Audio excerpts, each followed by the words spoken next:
गरीब ससुराल में आया पहली बार अमीरों वाला राशन। देखिए, मैं सभी के लिए कितना सारा राशन लेकर आई हूँ और राशन में आप सभी के लिए घी, तेल, बासमती चावल, ड्राई फ्रूट्स, ऑलिव ऑयल, यहाँ तक कि रिया देखो, तुम्हें केसर बहुत पसंद है ना, मैं केसर भी लेकर आई हूँ। साथ में क्यों ना imported cookies, Greek yoghurt, organic आटा, हर्ब्स और जूस भी लेकर आई हूँ। इतना सारा महंगा राशन देखकर सभी घर वाले बहुत हैरान हो जाते हैं। अरे बेटा, लेकिन तुम इतना महंगा राशन कैसे लेकर आ गई? ये सारा तो अमीरों वाला राशन है और तुम तो नौकरी भी नहीं करती हो और ना ही हमारे पास इतने पैसे थे, तो तुम ये सारा राशन कैसे लेकर आ गई? हाँ भाभी, आपने आखिर ये सब कैसे कर लिया? हर कोई ये सब देखकर हैरान हो रहा था, लेकिन इस बात पर रोहन को बहुत गुस्सा आ जाता है और वो गुस्से में कहता है, मुझे अच्छे से पता है ये सब कैसे हो रहा है। तुम मुझे धोखा दे रही हो ना, मुझे सब पता चल गया है।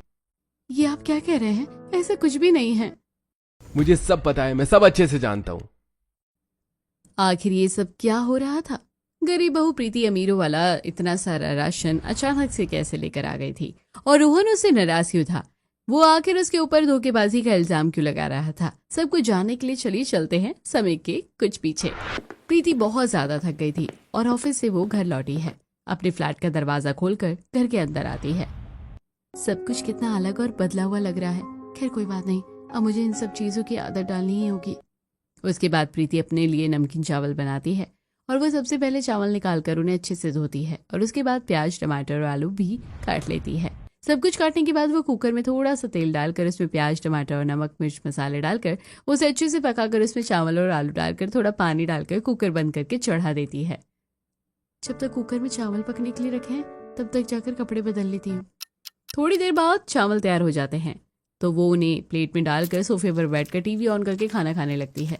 इमोशनल मूवी देखते हुए प्रीति का मूड भी ऑफ हो जाता है और वो टीवी बंद करके अपने कमरे में सोने चली जाती है। अगले दिन सुबह रोहन के घर में खुशी का माहौल था। मुझे तो सच में यकीन नहीं हो रहा बेटा कि तेरी इतनी अच्छी नौकरी लग गई है। हाँ बेटा, तुम्हारी मेहनत रंग लाई। मुझे भी खुशी है कि आखिरकार तुम्हारी अच्छी नौकरी लग गई। लेकिन अभी तो मेरी तनख्वाह इतनी ज्यादा नहीं है पापा, अभी तो मुझे सिर्फ 20,000 रुपए मिलेंगे। अरे कोई बात नहीं बेटा, इतने भी तुम्हारे लिए बहुत है। अभी तो तुम्हारी शुरुआत है और फिर धीरे धीरे तुम काम सीख जाओगे। हाँ, और भैया आपको एक बार एक्सपीरियंस हो जाएगा तो इसके साथ आपको जिंदगी में और भी अच्छी अपॉर्चुनिटी मिल जाएगी। अच्छा ठीक है, अब मैं काम पर जा रहा हूँ, वरना पहले ही दिन लेट हो जाऊंगा। इतना कहने के बाद रोहन अपना ऑफिस का बैग उठाता है और काम के लिए निकल जाता है। वो रास्ते में जा रहा था कि तभी प्रीति और रोहन की टक्कर हो जाती है, जिसके बाद प्रीति की इम्पोर्टेंट फाइल गिर जाती है और उसके पेज भी इधर उधर फैल जाते हैं। अंधे हो क्या? तुम देखकर नहीं चल सकते? मुझे माफ करना, मुझसे गलती हो गई। मैं अभी आपकी हेल्प कर देता हूँ। कोई जरूरत नहीं है, मैं खुद कर लूंगी। उसके बाद प्रीति अपनी फाइल के पेज कलेक्ट करने लगती है, लेकिन रोहन भी उसकी हेल्प कर देता है। Again I am really sorry. लेकिन प्रीति बहुत गुस्से में थी और वो कुछ नहीं कहती, चुपचाप वहां से चली जाती है। आज रोहन का ऑफिस में पहला दिन था। वो ऑफिस में जाने के बाद अपना काम अच्छे से शुरू करता है। तो मैं अभी इन सारी फाइल्स को कंप्लीट करके मेरे कैबिन में लेकर आना है। रोहन अपना काम करता है और काफी देर काम करने के बाद वो कॉफी पीने जाता है तो देखता है जिस लड़की से आज वो टकराया था वो भी उस ऑफिस में काम करती है। लेकिन प्रीति रोहन को वहां देखकर मुंह बना लेती है और वहां से चली जाती है। अजीब लड़की है, 2 बार सॉरी बोल दिया, उसके बाद भी कितना ज्यादा गुस्सा कर रही है। शाम को काम खत्म करने के बाद रोहन घर वापस आ जाता है। तब शांति ने सभी के लिए खाने में आलू की भुजिया और रोटी बनाई थी। आज फिर से यही, तुमने आलू की भुजिया बना दी। अरे कितने दिनों बाद तो बनाई है। सुबह भी आलू गोभी थी और 2 दिन पहले भी तुमने आलू गाजर ही बनाई थी। इतने दिनों से आलू ही खा रहा हूँ। अब मैं क्या करूं, जब सब सब्जी के साथ आलू डलता है तो कुछ अच्छा अमीरों वाला खाना बनाओ ना कभी मम्मी। हाँ रुक जा बेटा, अभी तुझे अमीरों वाला खाना लाकर खिलाती हूँ। मैं तो उसे जेब में लेकर घूम रही हूँ ना। इस तरह हर कोई बातें करते हुए खाना खाता है और सब खाना खाकर अपने अपने कमरे में जाकर सो जाते हैं। इस तरह दिन गुजर रहे थे। वहीं दूसरी तरफ प्रीति ऑफिस में किसी से ज्यादा कुछ खास बात नहीं करती थी। एक दिन वो प्रिंटर में कुछ प्रिंट कर रही थी, लेकिन उसमें कुछ प्रॉब्लम हो जाती है। हे भगवान, इस प्रिंटर को भी अभी खराब होना था क्या? कुछ भी कर लो, जिंदगी में तो बस मुसीबतें कम ही नहीं होती हैं। प्रीति गुस्से में काम कर रही थी, तभी वहां पर रोहन आ जाता है और उससे कहता है, हमें हर वक्त तो गुस्से में काम नहीं करना चाहिए, कभी थोड़ा शांति से भी काम लेना चाहिए। मैं कर देता हूँ। उसके बाद रोहन चेक करता है कि प्रीति गुस्से और जल्दबाजी में प्रिंटर का गलत बटन दबा रही है, जिसकी वजह से ऐसा हो रहा था। लेकिन रोहन उसमें प्रीति की हेल्प कर देता है। Thank you so much. अच्छा जी, यानी आपको भी थैंक यू बोलना आता है।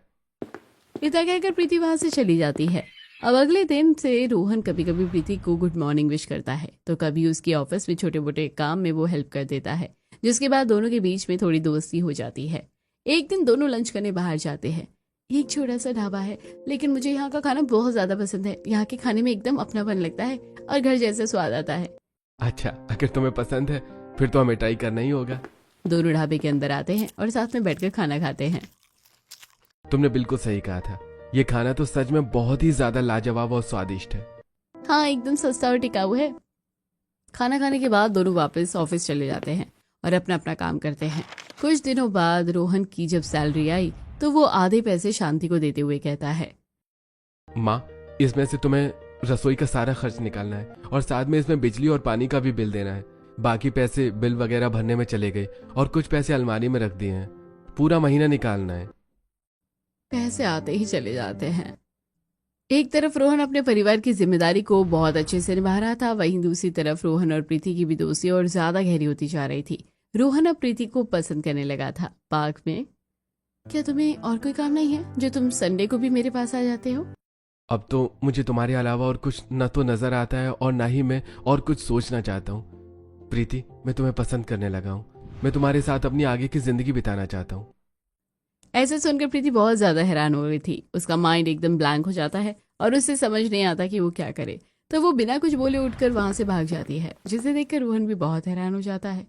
अरे प्रीति, मुझे इस तरह अकेले छोड़कर क्यों भाग गई? क्या मैं इतना बुरा हूँ?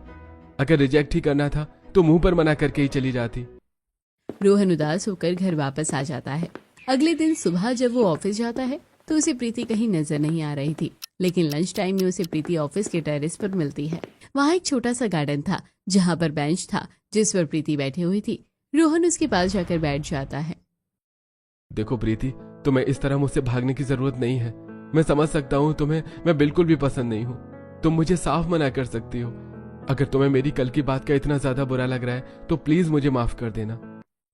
इतना कहकर रोहन वहां से उठकर जाने लगता है, लेकिन तभी प्रीति उसे रोकती है।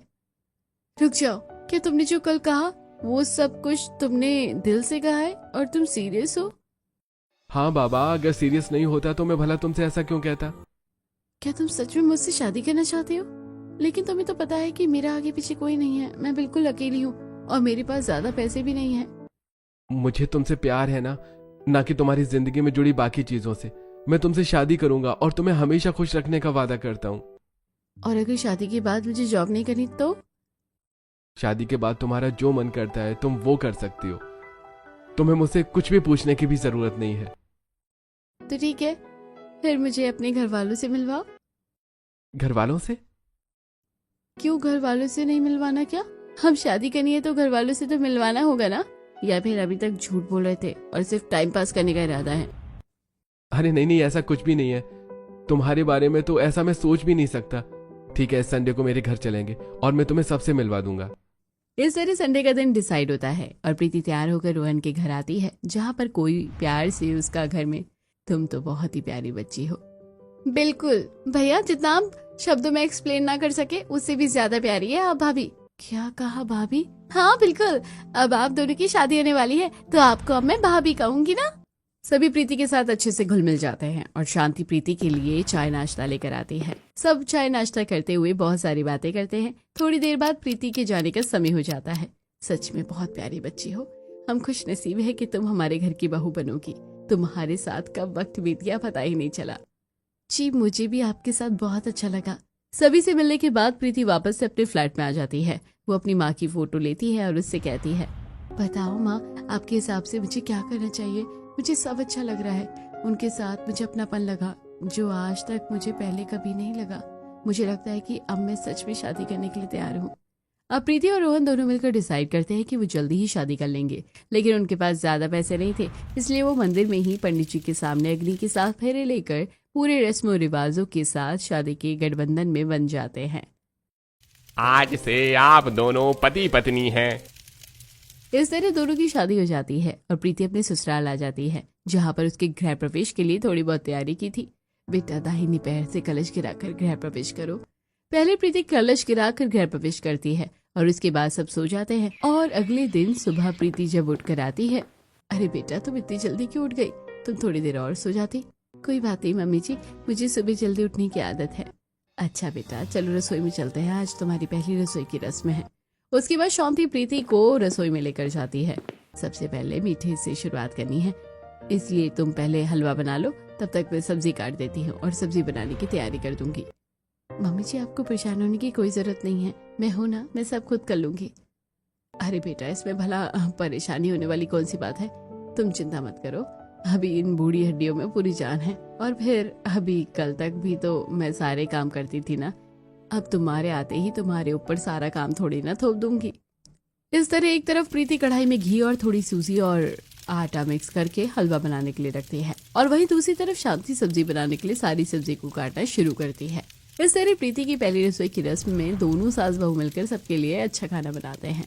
हलवा बनने के बाद शांति चूल्हे पर सब्जी बना रही थी और प्रीति आटा गूंथकर सबके लिए गर्मा गर्म रोटियां बना लेती है। खाना बनने के बाद सभी को खाना परोसा जाता है। खाना तो सच में बहुत स्वादिष्ट बना है। हाँ मुझे नहीं पता था कि तुम इतना स्वादिष्ट खाना बनाती हो। खाना बनाने में मम्मी जी ने मेरी हेल्प की है। अरे बेटा कैसी हेल्प, मैंने तो बस थोड़ी सब्जी काटी थी और कुछ नहीं, बाकी सब तो तुमने ही किया है। इस तरह प्रीति को एक सपोर्टिव ससुराल मिल जाता है। पहले ही दिन से प्रीति अपने ससुराल में बहुत खुश थी। इस तरह दिन गुजर रहे थे और कुछ दिन बाद वहीं दूसरी तरफ जब शांति दुकान पर राशन का कुछ सामान लेने जाती है, भैया आप मुझे डालडा घी देना। तभी वहां पर खड़ी शीला घमंड में कहती है, क्या बात है, डालडा घी खाया जा रहा है, क्या तुम्हारे पास इतने पैसे तक नहीं कि तुम असली घी खा सको? हम चाहे कुछ भी खाएं, लेकिन तुम्हें उससे क्या परेशानी हो रही है? अरे मुझे क्या परेशानी होगी भला, परेशानी तो तुम जैसे गरीबों को होगी जो ढंग से घी तक नहीं खरीद सकते। अरे जब खाना पीना भी तुम्हारा ठीक नहीं है तो तुम जिंदगी में और ही क्या करोगे? भैया मेरे लिए तो आप ब्रांडेड 5 किलो घी घर पर पहुंचा देना। जी ठीक है बहन जी, मैं पहुंचा दूंगा। इतना कहकर शीला घमंड से बाहर चली जाती है। किसी भी चीज पर कोई भी बात बोलने का मौका नहीं छोड़ती है ये। हे भगवान, सिर्फ हमारे साथ ही ऐसी नाइंसाफी क्यों हो रही है? पता नहीं हमारे दिन कब सुधरेंगे। लीजिए बहन जी आपका डालडा घी। क्या और कुछ भी देना है? हाँ भैया, आप हमें वो सस्ते वाले चावल दे दीजिए जो सबसे सस्ते हैं और मैं हमेशा लेकर जाती हूँ। उसके बाद शांति राशन ले लेती है और दुकानदार को पैसे देने के बाद वो राशन का सारा सामान खरीद कर घर वापस आ जाती है। उन लोगों को अपने बजट के हिसाब से सामान खरीदना पड़ता था। घर आने के बाद शांति का मूड ऑफ हो जाता है, जिसे देखकर प्रीति पूछती है, क्या बात है मम्मी जी, आप इतनी परेशान क्यों लग रही हैं? कुछ नहीं बेटी, एक तो इस गरीबी ने हमारी जिंदगी में इतने कष्ट ला रखे हैं और दूसरी तरफ कुछ घमंडी लोग होते हैं जो दूसरों को नीचे दिखाने के लिए कहीं पर भी कुछ भी बोल देते हैं। जरूर आज आपको फिर से शीला आंटी मिली होगी और उन्होंने ही आपको कहा होगा, इन शीला आंटी को पता नहीं दूसरों की जिंदगी में झांकने की इतनी क्या लगी रहती है, जब देखो हमेशा दूसरों को ताना देती है और बस हमेशा उन्हें नीचे दिखाने की कोशिश करती है। हमारी तो किस्मत भी ऐसी है। सच कहूँ तो मैं भी परेशान हो गई हूँ। मैं भी चाहती हूँ कि हमारे घर में अच्छा खासा राशन आए और हम भी अच्छी चीज खा सके। हर बार बस वही सबसे सस्ता और ऐसा ही राशन लेकर लाना पड़ता है। शांति उदास होकर ये बात बोलती है, जिसे देखकर प्रीति को भी अच्छा नहीं लगता।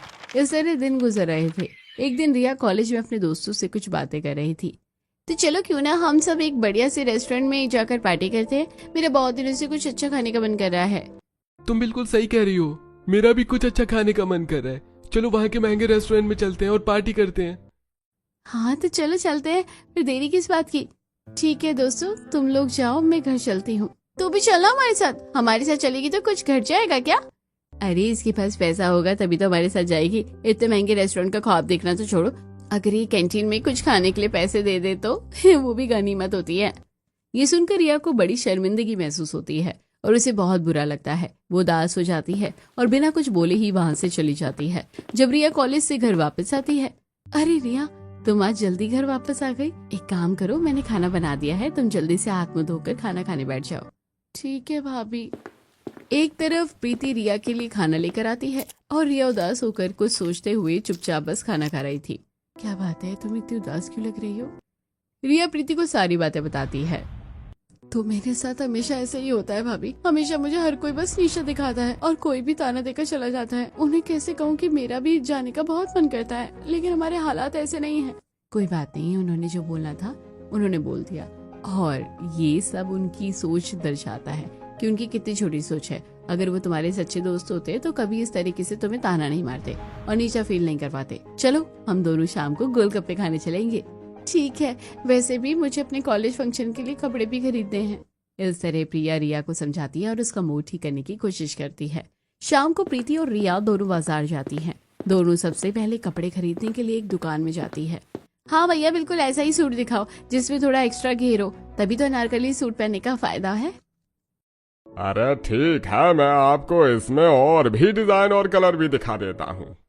दुकानदार रिया को ड्रेस के और डिजाइन दिखाता है।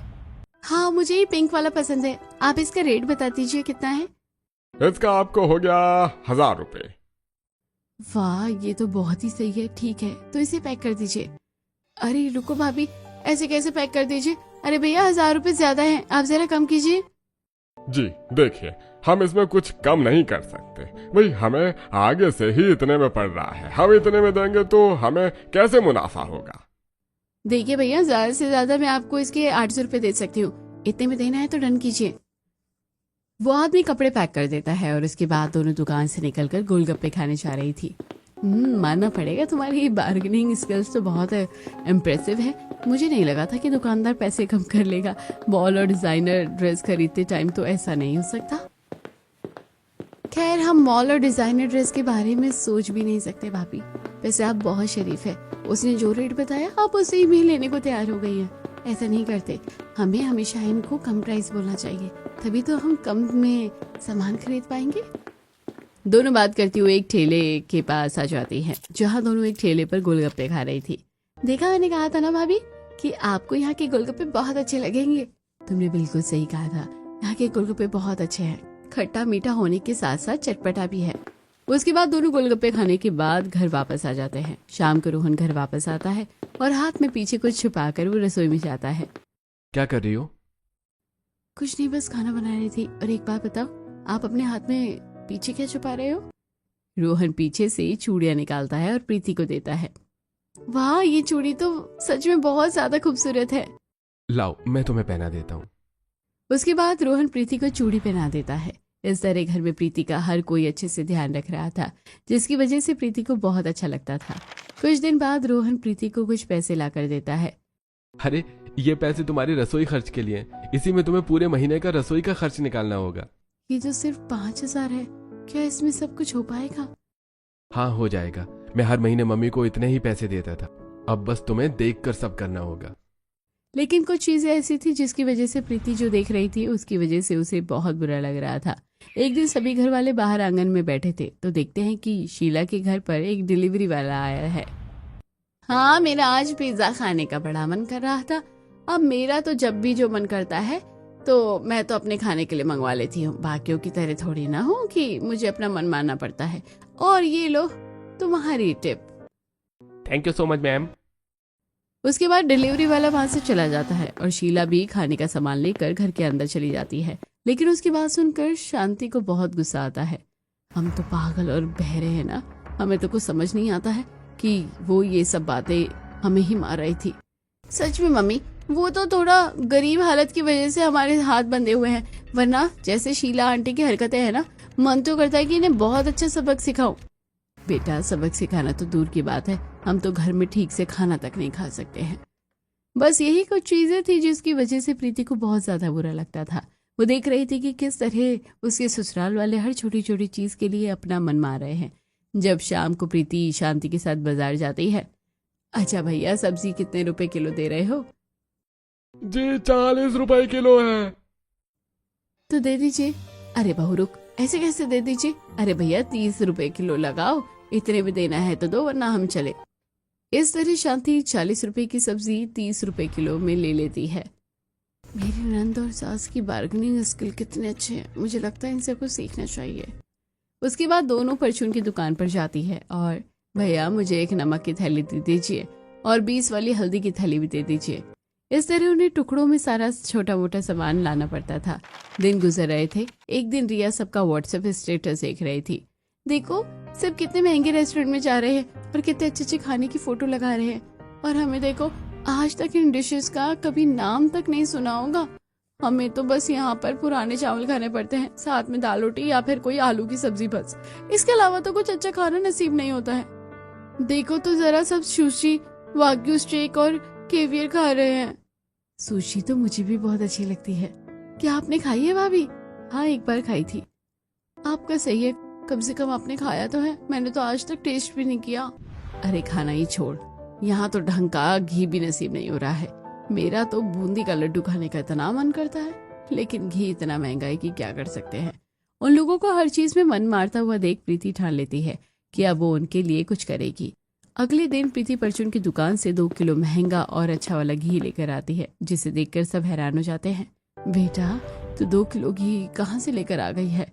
मम्मी जी, मेरे पास मेरी सैलरी के कुछ पैसे सेव पड़े थे, बस उन्हीं पैसों से लेकर आई हूँ। आपका बूंदी का लड्डू खाने का मन था ना, तो अब मैं देसी घी के लड्डू बनाऊंगी आपके लिए। बेटा तुझे अपने बचाए हुए पैसे हम पर खर्च करने की क्या जरूरत है? क्यों, क्या मैं इस परिवार का हिस्सा नहीं हूँ? जब आप लोग मेरे लिए इतना कुछ करते हैं तो क्या मैं आपके लिए इतना कुछ नहीं कर सकती? अब प्रीति घर में ही बेसन का आटा तैयार करके और कढ़ाई में खूब सारा तेल गर्म करके उसमें बूंदी डालकर उन्हें पका लेती है। उसके बाद उन्हें निकाल कर चाशनी में निकाल देती है। इतना सब करने के बाद उसमें बहुत सारा घी डालती है और उसके बाद उन्हें मिक्स करने के बाद अच्छे से गोल गोल घुमाकर लड्डू की शेप में बना देती है। उन लड्डू में बहुत सारे ड्राई फ्रूट्स भी डाले थे। इस तरह देसी घी के बूंदी के लड्डू बनकर तैयार हो जाते हैं, जिसे हर कोई घर में खुशी खुशी खा रहा था। सब लड्डू खाते हैं। काश हम हमेशा ही अमीरों वाला खाना खा सकते। बेटा हमें सच में खुशी हो रही है, तूने हमारे बारे में इतना सोचा। हाँ सच में, वरना हमारे घर में कहाँ ड्राई फ्रूट्स और इतना अच्छा घी आता है। पहली बार कुछ अच्छा खाकर सबकी आंखों में चमक देखकर प्रीति को बहुत खुशी हो रही थी, इसलिए वो शाम को ही जाकर सबके लिए बासमती चावल लेकर आती है। आखिर तुम ये सब सारा सामान क्यों लेकर आ रही हो? तुम अपने पर्सनल पैसे क्यों खर्च कर रही हो? मैं क्यों खर्च नहीं कर सकती, बताइए जरा। इतनी मेहनत से तुमने उन्हें सेव किया होगा, और इस तरह सिर्फ खाने में सारे पैसे खर्च कर देना सही नहीं होगा। अरे पतिदेव जी, आपको चिंता करने की कोई जरूरत नहीं है, हम सब देख लेंगे। इस तरह प्रीति अब अपने पैसों से घर में छोटे मोटे अच्छे अच्छे सामान लाकर ला रही थी। एक दिन जब प्रीति सबके लिए केसर और बादाम मिल्क के साथ हेजलनट्स, पीनट बटर और उसके साथ मोज़रेला चीज भी लेकर आती है। भाभी आप फिर से ये सारा सामान लेकर आ गई हैं, कितना महंगा सामान है। हाँ बेटा, तुझे बेवजह इन सब चीजों पर इतने पैसे उड़ाने की जरूरत नहीं है। मम्मी जी कुछ नहीं होता है, मैं कह रही हूँ ना सब ठीक है। चलिए आज मैं सभी को मस्त चीज वाला सैंडविच बनाकर खिलाती हूँ और उसके साथ हम बादाम मिल्क पियेंगे। प्रीति किचन में जाती है और कुछ आलू उबालने के लिए 2 ब्रेड और सेक कर उसके बीच में लगा देती है और साथ में उसमें बहुत सारा मोज़रेला चीज लगा देती है। सैंडविच बनाने के बाद वो सभी को बादाम मिल्क के साथ देती है। सबने पहली बार ऐसा खाना खाया था, इसलिए सबको बहुत अच्छा लगता है। क्या सच में अमीर लोग हमेशा सुबह यही ब्रेकफास्ट करते हैं? उनका तो कुछ नहीं पता पापा जी, कुछ भी खा लेते हैं। एक चीज का पैकेट ही कितना महंगा आता है, हम तो इसे कभी नहीं खरीद सकते। पर बहू तूने कम से कम हमारी एक बार तो अच्छा खाने की इच्छा पूरी कर दी, बस वही बहुत है। इस तरह दिन गुजर रहे थे। अब प्रीति का और मन था कि वो अपने घर वालों को अच्छी चीजें खिलाए। एक दिन शीला के घर में बहुत सारा महंगा राशन एक साथ घर में लोड हो रहा था। हम तो कई दिनों का राशन एक साथ मंगवा लेते हैं, दूसरों की तरह नहीं कि हर 10 दिन की चीज लेने के लिए हर दूसरे दिन दुकान पर भाग जाए। और हमारा राशन तो होता ही इतना महंगा है कि बस पूछो ही मत, क्वालिटी वाली चीजें खाते हैं हम। शीला बाहर खड़ी होकर ऐसा ताना कस देती है जिसे सुनकर शांति का मुंह बन जाता है। लेकिन इन्हें तो मैं बताऊंगी अच्छे से, बस बहुत हो गया, अब मैं अपने घर वालों के लिए कुछ करना चाहती हूँ। प्रीति शाम को राशन लेने के लिए एक मॉल पर जा रही थी, तब रास्ते में उसे एक लड़का मिलता है। अरे शादी के बाद तो तुम्हारी जिंदगी बर्बाद हो गई है। हाँ बिल्कुल सही कहा तुमने। रोहन ने प्रीति को देख लिया था और वो उसके पीछे आ रहा था, लेकिन ये बात सुनने के बाद उसका दिल टूट जाता है और वो वहां से चला जाता है। मेरी जिंदगी इतनी खराब हो गई है कि अब मैं बहुत ज्यादा खुश रहने लगी हूँ और मुझे हर जगह से सिर्फ प्यार मिल रहा है। तुम्हें क्या लगता है कि तुम्हारे भड़काने से अब मुझे कुछ फर्क पड़ता है? तुम्हें मेरी परवाह करने की जरूरत नहीं है। मेरे पास एक बहुत प्यार करने वाला परिवार है, अब निकलो यहाँ से। उसके बाद प्रीति एक बड़े से मॉल पर जाती है और वहां पर सारी महंगी चीजें जैसे अखरोट, पिस्ता, ओट्स, हर तरह के सीड्स, काजू बादाम, मोज़रेला चीज, इडली बनाने का सामान और चावल का आटा, इस तरह का जूस और हर तरह का जूस और साथ में केसर, बादाम मिल्क, ऑलिव ऑयल और अलग तरह के आटे के पैकेट जैसे रागी, सब कुछ खरीद कर लाती है। भैया आप अभी मेरे घर पर ये सारा राशन एक साथ भिजवा दीजिए। अब प्रीति बहुत सारा अमीरों वाला राशन लेकर घर पहुंच जाती है। बहुत सारा राशन घर के अंदर लोड हो रहा था, जिसे देखकर बगल वाली शीला का मुंह बन जाता है और गुस्से में वो अंदर चली जाती है। घर के अंदर सारा राशन जाने के बाद, बेटा आखिर ये सब क्या हो रहा है? पहले थोड़ा बहुत सामान आता था और अब तो तुम इतना सारा सामान लेकर आ गई हो। हाँ भाभी, और सारा ही सामान अमीरों वाला है। आखिर आपके पास इतना बजट आ कहाँ से रहा है कि आपने इतने लंबे समय तक अमीरों वाला राशन भरवा दिया घर में? मुझे तो सब पता है कि कहाँ से आ रहा है। सब उस लड़के से ही मिल रहा है ना, जिसे तुम कह रही थी कि शादी करके तुम्हारी जिंदगी बर्बाद हो गई। नहीं जी, ऐसा कुछ नहीं है। वो तो बल्कि मेरा सौतेला भाई था जो मुझे परेशान करने आया था। लेकिन तुमने तो कहा था कि तुम्हारा कोई नहीं है, तुम अकेली हो। हाँ मैंने कहा था, लेकिन ये सच नहीं है। मैंने आप लोगों से बहुत बड़ा सच छुपाया है। प्रीति खुश होकर अपना रिपोर्ट कार्ड ले जाकर अपने पापा को दिखाती है। पापा देखो, मैं कॉलेज में टॉप किया है। अच्छी बात है। प्रीति बहुत खुशी से ये बताती है, लेकिन महेंद्र उसकी बात पर बिल्कुल गौर नहीं करता, जिसे देखकर वो उदास हो जाती है। प्रीति उदास होकर अपने कमरे की तरफ जा रही थी, तब उसकी सौतेली माँ वहाँ आती है। तुम्हें क्या लगता है कि तुम्हारे पापा तुम्हारे ऊपर ध्यान देंगे? उन्हें तो बल्कि अपने बेटे से प्यार है।